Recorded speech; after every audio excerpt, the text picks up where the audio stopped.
This episode is brought to you by Kia's first 3-row all-electric SUV, the Kia EV9, with available all-wheel drive and seating for up to 7 adults, with a 0 to 60 speed that thrills you 1 minute and available reclining lounge seats that unwind you the next. Visit kia.com/EV9 to learn more. Ask your Kia dealer for availability. No system, no matter how advanced, can compensate for all driver error and or driving conditions. Always drive safely. Welcome to the Human Capital Innovations Podcast, your go-to source for personal, professional, and organizational growth and development. We hope you tune in often for all things people management, organizational development and change, organizational leadership, and social impact related. Maximize your personal and organizational potential with Human Capital Innovations Podcast.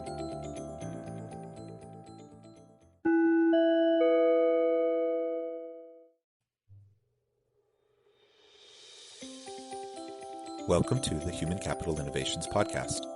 In this HCI podcast episode, I talk with Dr. Russell Thackeray about performance, accountability, and building employee resilience in organizations.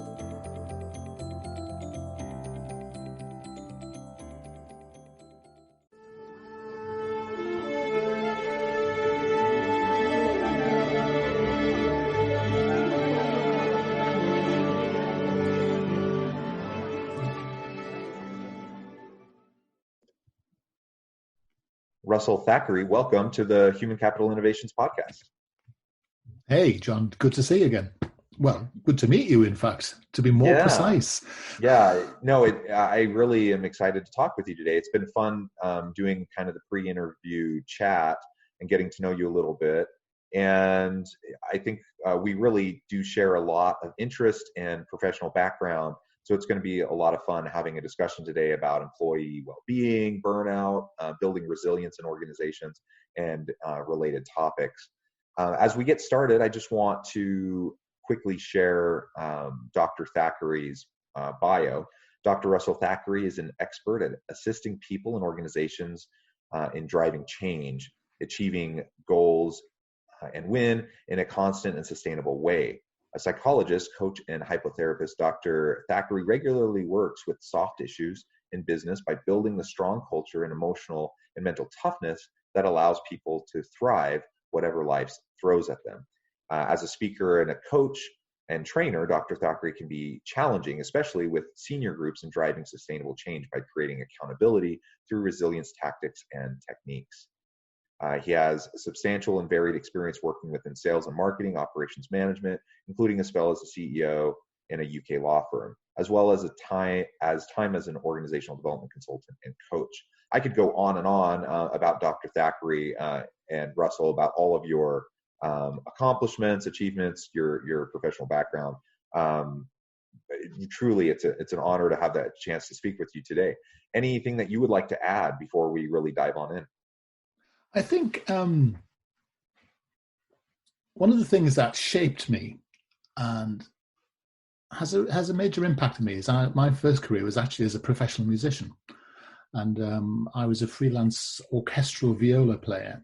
And I think when it comes to thinking about the world of work, we often use sports analogies and metaphors, and we take information and context from those areas. But the performing arts has much more to give us than the sporting world, where often what you're doing is you're training for a long period of time to produce one massive achievement over a very short period of time. Whereas if you're working as a viola player in Les Miserables, you're doing the same show 8 times a week. Then you'll do the cast change. So that's another 10, to the 2 times in that week. Then you're doing the odd, rehearsal when something happens in the theatre or there's a music change or something. And having to perform, whether you like it or not, whether you're well or not, whether you are in the mood or not, whether you're feeling psychologically safe or not, whether you are drunk or not, whether you are anything or not, is actually quite an interesting preparation for the world of work, and one which I think has shaped my approach. And I make no apologies to that.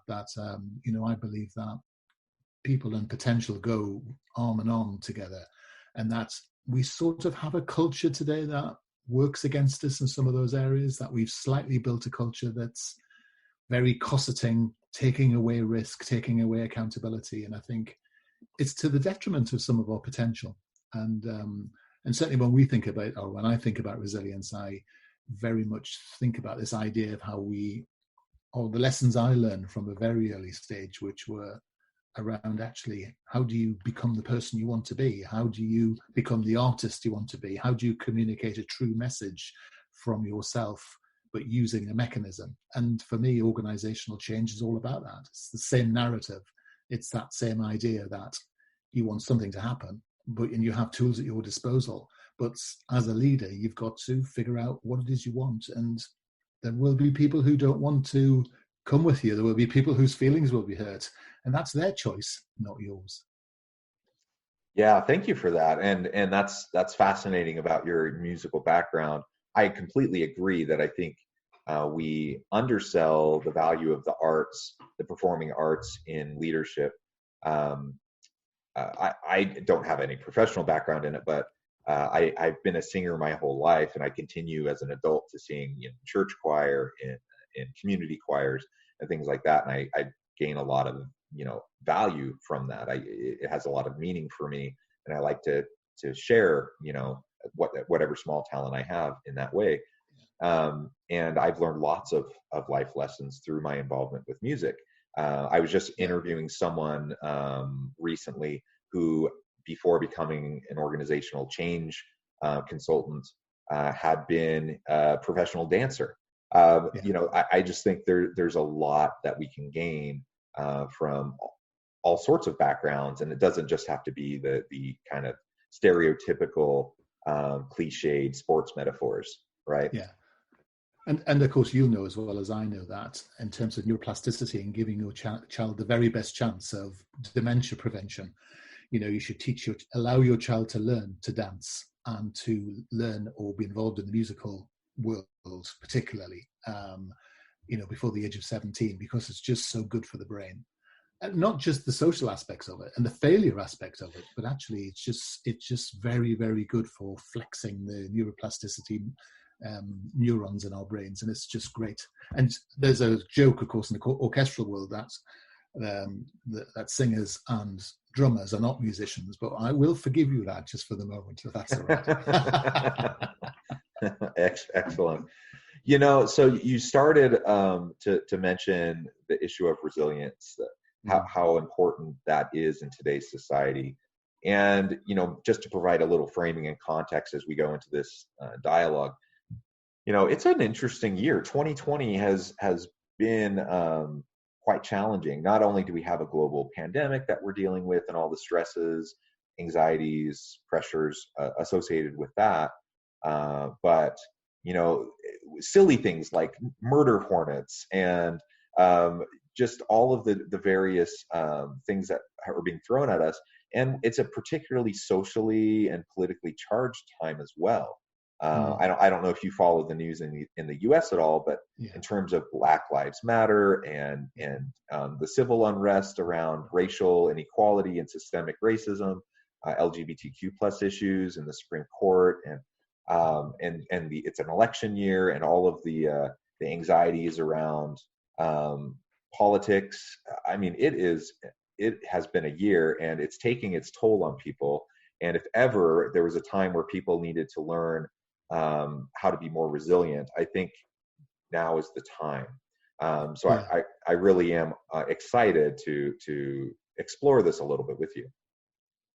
Well, and I think that's fascinating, isn't it? Because you're right, but I just like to put the word "some" in front of people, because some people are having a whale of a time. Some people are seeing opportunity. Some people are making millions. I was talking to a friend of mine who's a concert violinist yesterday, who hasn't worked since February the 2nd or 3rd, whenever it was, when all his work came to a halt. And his brother manages a medical devices company who's just had a £6 million contract awarded to him from the National Health Service. So what's very interesting here is the extremes of winning and losing seem to be showing up this year.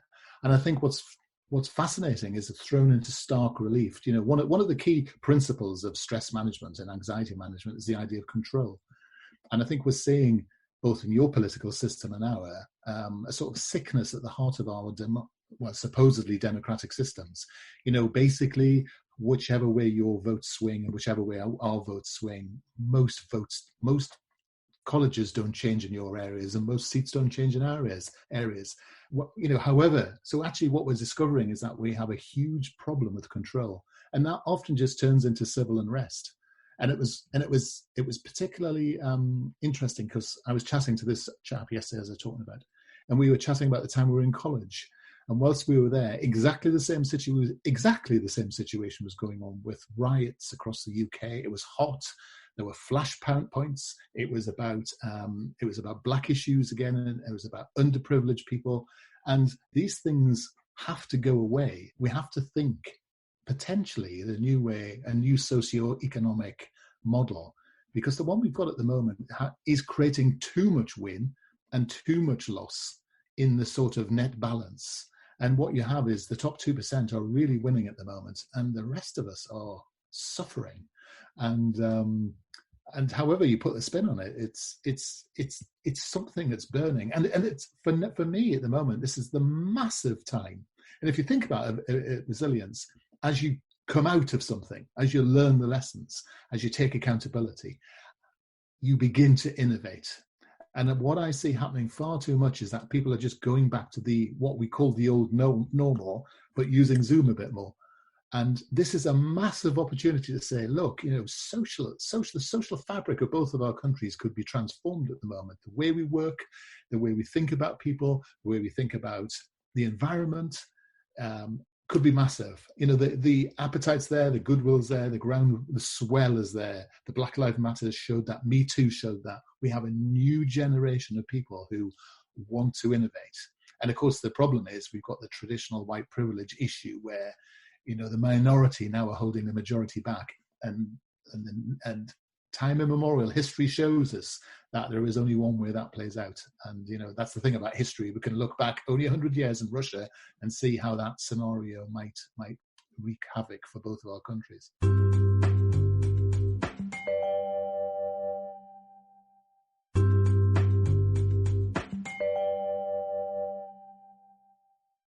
Yeah, or I think of South Africa even more recently, right? There's so many examples.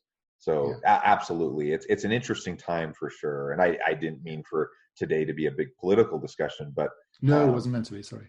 But no, you're good. But I think it's philosophy. Let's call it philosophical discussion rather than political. That'll help. Exactly. And the challenge is, in both of our countries has been how everything has become politicized. So you can hardly even have just thoughtful debate, a thoughtful discussion about issues without it becoming this hyper politicized, polarized type of an issue.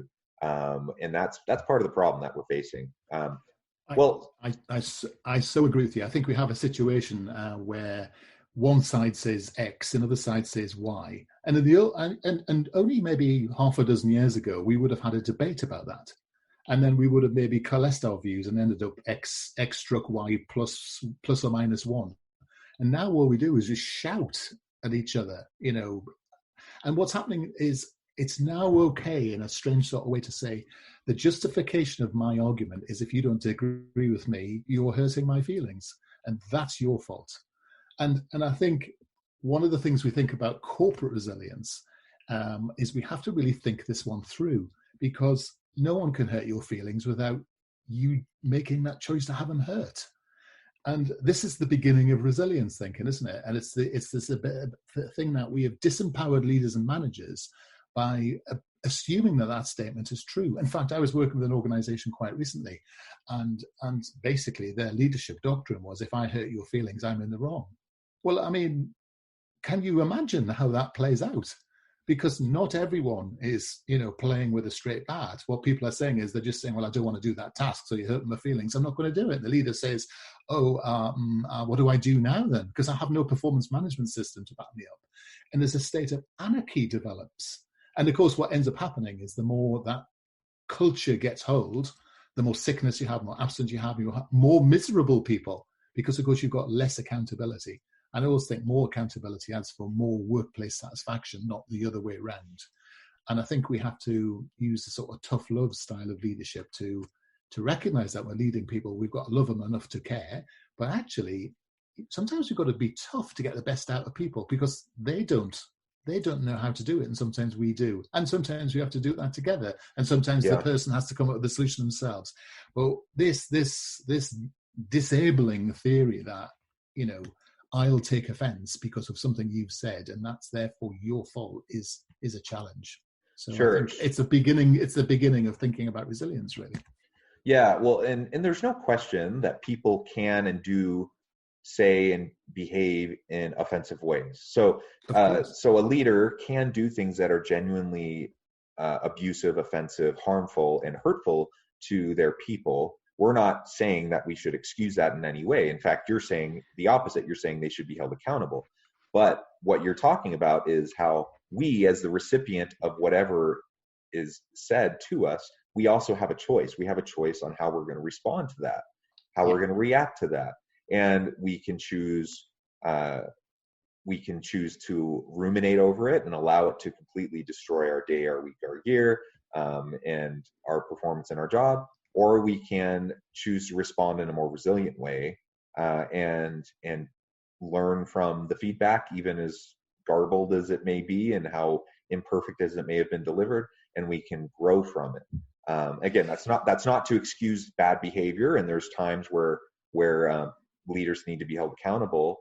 But you're right, we can't have a situation, we can't have a culture where people aren't allowed to be straight with each other, where we can't hold each other accountable. That's interesting. Let me nuance what I mean slightly more, because I'm going to slightly disagree with you there, if I may. We know that if a leader has a group of people in front of them and announces a message to all 12 of them, it's likely that 3 of them will think it's fantastic, 3 of them will be royally bent out of shape, and 6 of them, well, 3 of them won't have heard because they've been doing something else, and 3 of them will be madly amused by whatever colour socks that person was wearing that day. And so for me, it is actually a different proposition, which is it's okay as long as the intent's clear and as long as the intent is pure. Sometimes leaders get things wrong because their skills level is poor, but often leaders are not getting it wrong. It's just that people are choosing to be offended. So for me, yes, you're right. If you are markedly abusing or bullying people over a period of time, that's fine. But actually, it's okay for leaders to say what needs to be said. And I think what we're doing is leaders are stopping saying what needs to be said because they're terrified of hurting people's feelings. Now, if you're swearing, if you're calling people names, if you're using physical violence, if you're being racially or sexually or gender-based offensiveness, that's different.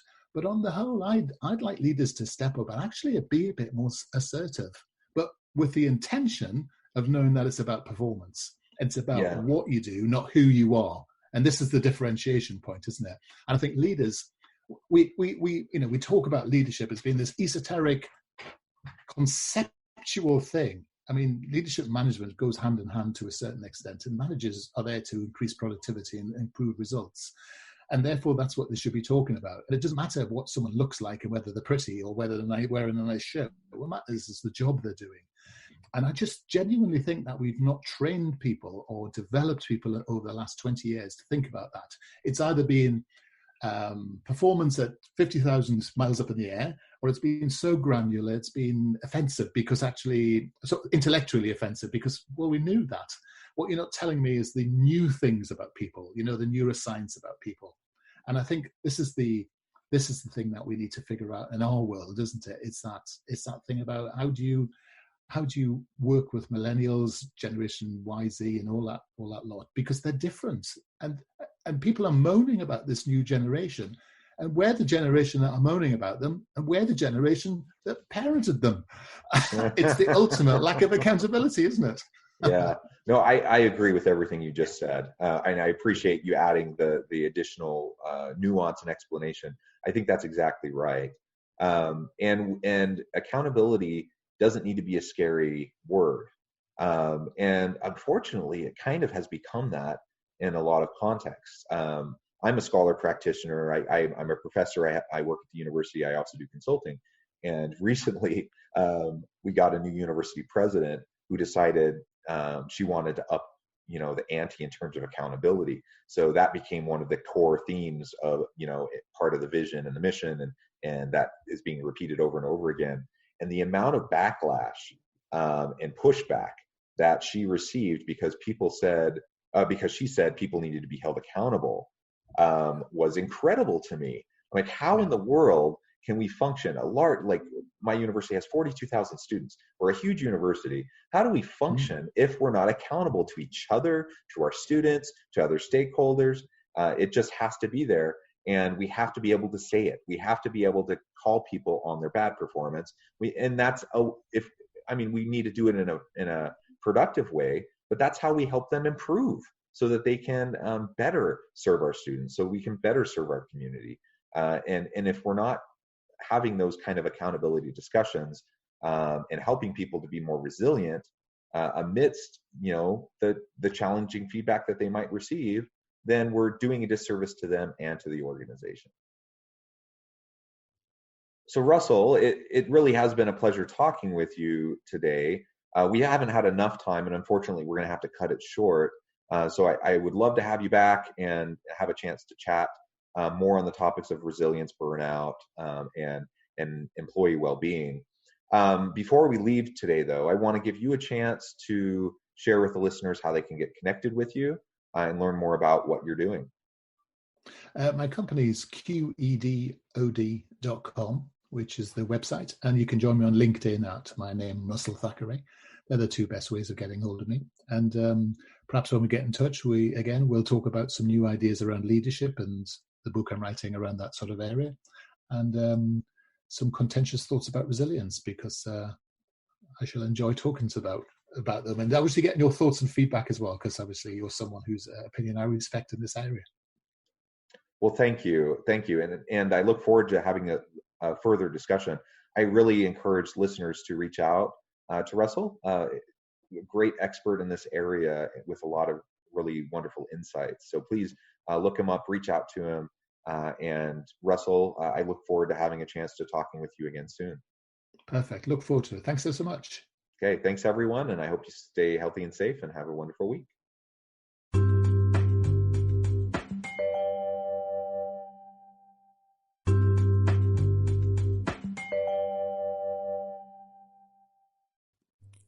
Thanks again for joining us for this episode of the Human Capital Innovations Podcast.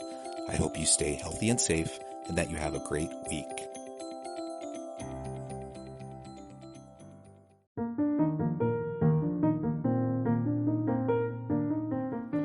Check out our new weekly LinkedIn newsletter, Alchemizing Human Capital, exploring industry trends via original research and interviews with executives and thought leaders from across the globe. We look forward to having you join us.